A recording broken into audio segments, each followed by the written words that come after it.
Hello everyone, welcome for this new panel. Really interesting about how use the cloud when you are a startup in HealthTech and how it's important. Maybe you can just present quickly what you do in your startup. Antonin, if you want to present what you do at Ometrix. Okay, thank you very much, Fanny. Hello, everybody. So I'm the CEO of Ometrix Health, and actually we develop an app for the patients. We are an e-health company, and this app is called SEO. And the way we design it is with a patient association, and also with the centers of excellence. I mean hospitals, etc., and physicians. And actually, we develop a solution for them, for the patients, where they can find at the same place three main services. The first one is to be able to exchange with some other patients in order to gain empathies and to learn more about the disease itself with validated content also. And they can have also access, because we work with physicians, to a kind of what we can call PRO, meaning a patient-reported outcome, evaluating the activity of the disease. And as it is very positive in terms of app, we develop also a lot of, let's say, positive tools to have positive impact on emotional state of the patients. Actually, our clients, because it's also an important aspect, are the pharmaceutical companies interested to learn more about the real condition of the patients and how they live the disease, and also the impact on the real life of the potential treatment they've got, because the main objective of the app is to provide to the patients a way to anticipate what will be the variations of the activity of the disease.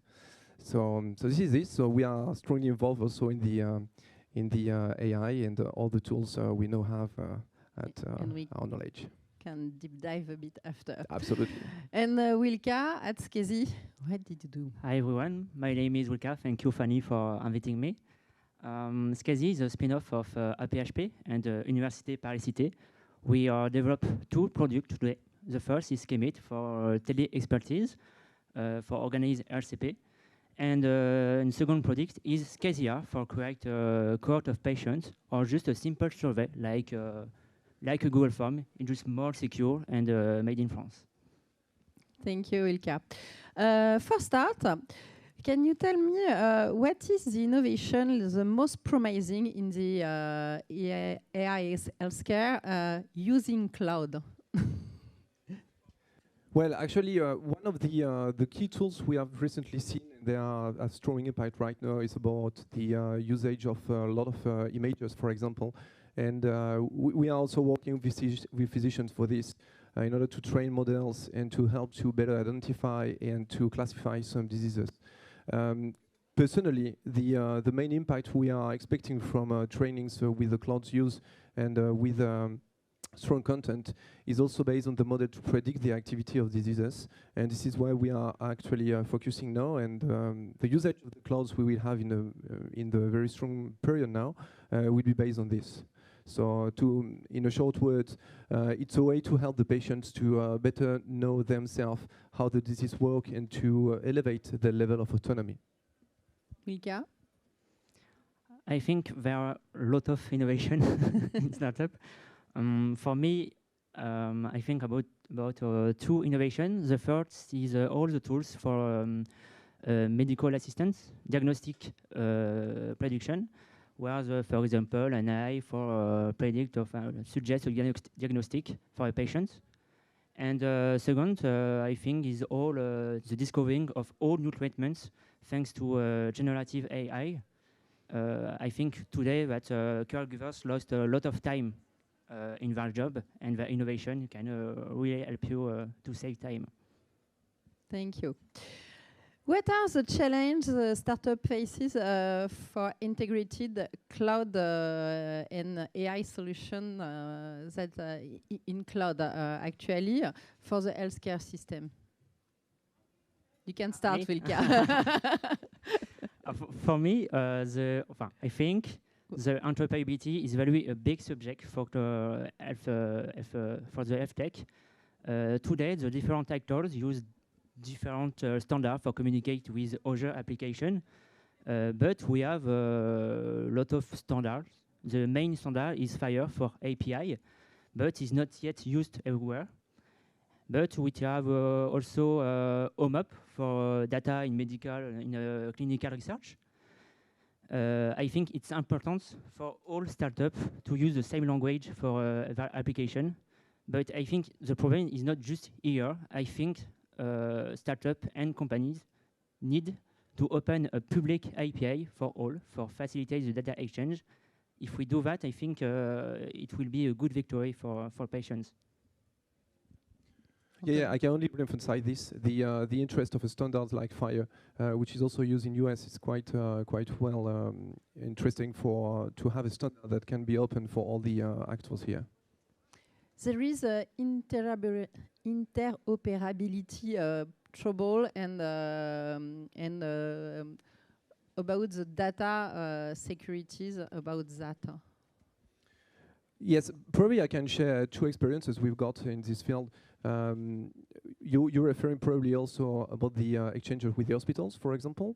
For example. Yeah, so we had by the past 2 projects related to that to have some data from hospitals. And in fact, if I can just summarize this, it's really dependent also of the people.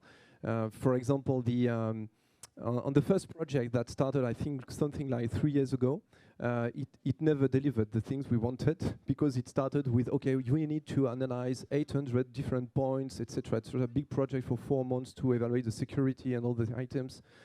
And at the end, it never succeeded.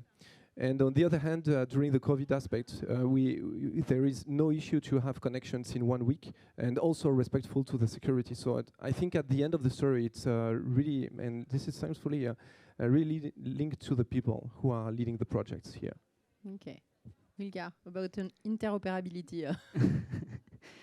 I think, yes, this is a big subject for security. I mean, I cite the point of the sovereignty of data when data exchange. The first point was the sovereignty.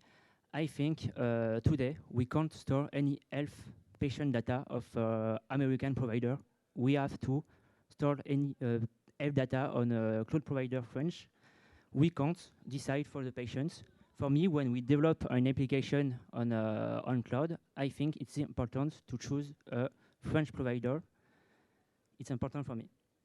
And you have this also certificate about HDAs, for example? Yes, it's important. And today, cloud provider is not many French cloud provider have this certification, like OVH. It's 3, actually. Yes, if we go on that topic, our choice was exactly the same. So we decided to go to the French way to store in the HDS the data we've got because we got a lot of patients also in our study for sure, and we've got in your cloud the possibility to have it in France. So it has been no questions on our side to choose this kind of way to store the data here. Okay. About trust, how you can encourage people to use your software, your application, and they have trust because you use data, health data, you have a choice about a cloud provider. How encourage people to use that? Well, for our app, we thought it from the design in a very transparent way, and this is the reason why we did it directly with patients, physicians, and patient associations. So it has been a prerequisite to be totally transparent. So, for example, when you sign in, you got access to all the way you can also delete your data. You know where they are stored, and you know exactly what they will be used to. So transparency, I think it's the main driver here. Okay, Vilga. I work with a lot of kind of personnel and like patients, like doctors, institution, hospital, and the technology is always difficult for them. I think we have to explain how does it work in concrete, and I think we need to educate people about that. But EA is not a human, not yet. But it's important to explain how does it work. Okay. In your solution, actually, how you implemented this transparency and the AI, Antonin? Well, as I told you, so the when you register to the app, you've got access to all the documentation for sure, with all the details. And for this, we work with some people when involved in this kind of data management in the healthcare sector. But at the end, one of the recommendations from these guys were to say, okay, so you've got a lot of things. It's too much for one person, as we said. You have to learn, etc. But you have to summarize that in very basic bullet points at the end. And actually, this is what we did. So each time we've got documentation with a lot of details about how the data are managed. We just highlight the key. It's also a risk for us because people can think, okay, they will be used in this direction or for this. But if you do it transparently and you be sure that the people understand or have got the tools to better understand, you've got a good adherence after that. Okay. And is it easy? The clients started really easily on your application, or you need to educate and to reinsure? At the moment, currently we've got quite 500 patients right now involved in the first iteration of our app, and we didn't have any negative feedback on this currently. No questions regarding any clarification needed. So I assume that at this stage it has been well managed for now. And it's also the feedback we had from the people we work with, meaning patients and patient associations. So I think we reached the target at the moment for this. Okay. And for you, Skezi? Yes, for me it's too important to work a lot with customer, explain how does it work. We have set up many webinar, workshop, masterclass, and we work with the customer how to set up our workspace on our application. Okay. Do you have a collaboration with establishment healthcare institution? How do you work with them? Is it important for you to have this partnership? He's shy. Yeah, I see that. Yeah, actually, this is really a hot topic. We work currently with 35 hospitals at the same time, and but you say institution, meaning the administrative part of the hospitals or the hospitals in general? Hospital in general. Okay, so we are in touch. We are involved with 35 centers who are recruiting patients for us right now.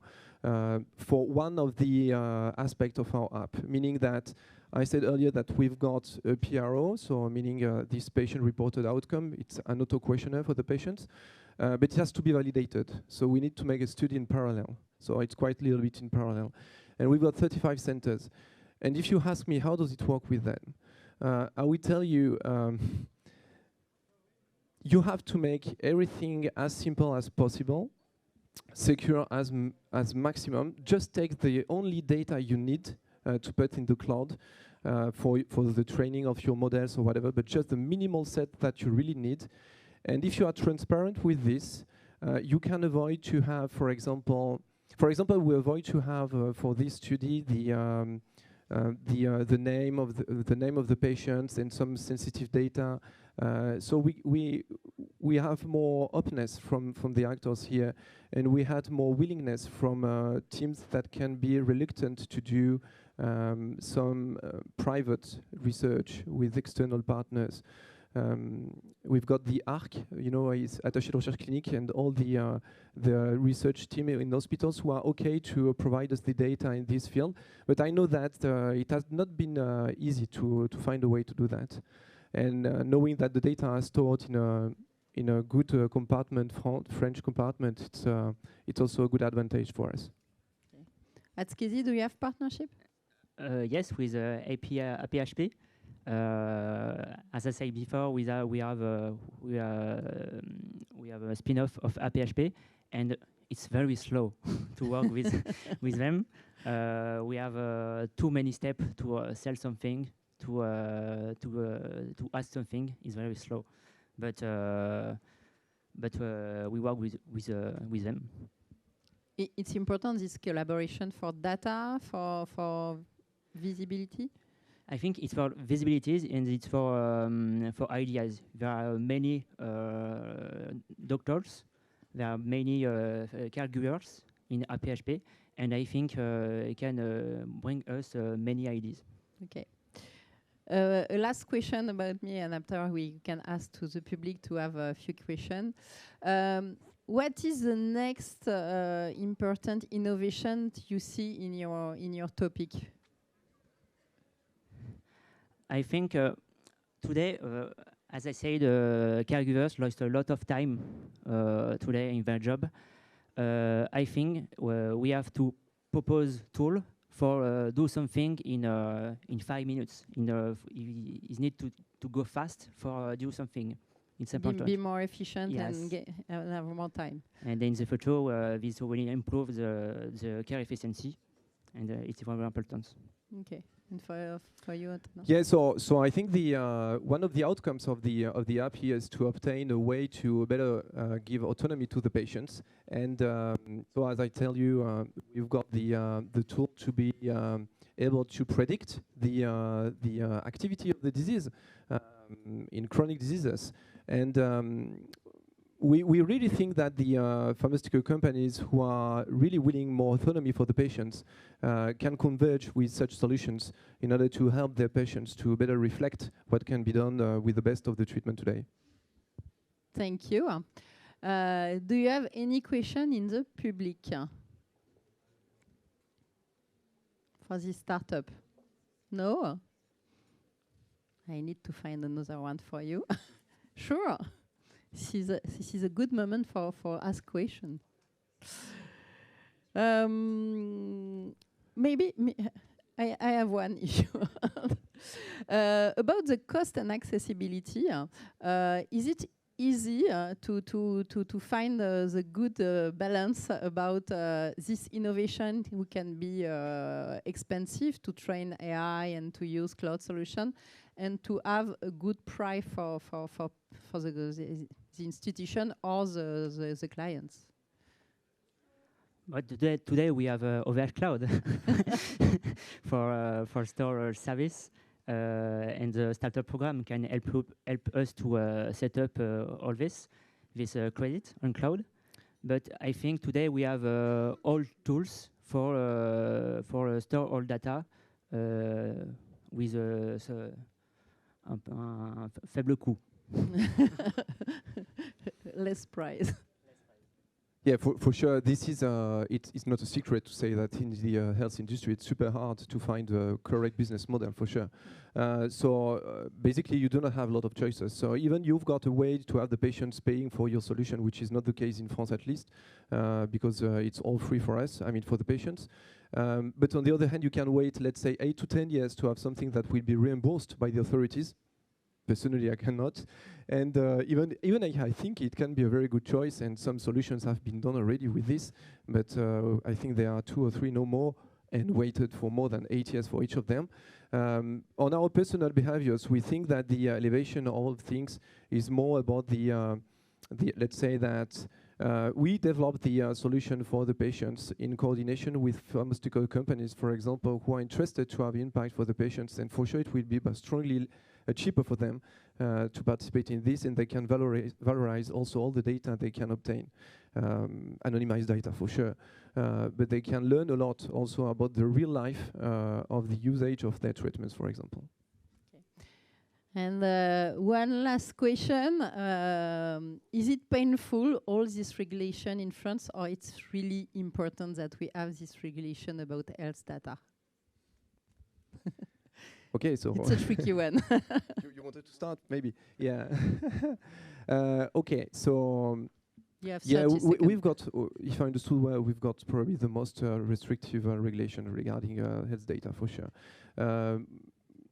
I think, as I explained before, with what we did with the 35 centers in France, with the hospitals, it's to probably choose the right level of constraints and choose really just what you need, really. So navigating with this, you can, I think, try to find some ways. For example, just to be concrete, for example, our app can be considered directly as a dispositif médical, DM, which is, you know, a strong barrier. It's more than 1,500K for in order to get something happening, and 2 years and waiting for some acceptance to be, etc., etc. So you know all these very difficult things. So if you see that in another way, you can say, okay, so you can provide some interpretation that can be led to the physicians to decide, and if your interpretation is good or not, for example, and you can also provide some added value without having the final exact tool, etc. It can be your target later on, but the way can also be started with some aspect that can give you the possibility to start without and still in the line with the regulations. Thank you, Antonin. Thank you, Wilka, for your testimony on this panel, and thank you, the public, to be here. Thank you, Fanny. Thank you. Have a nice day. Thank you.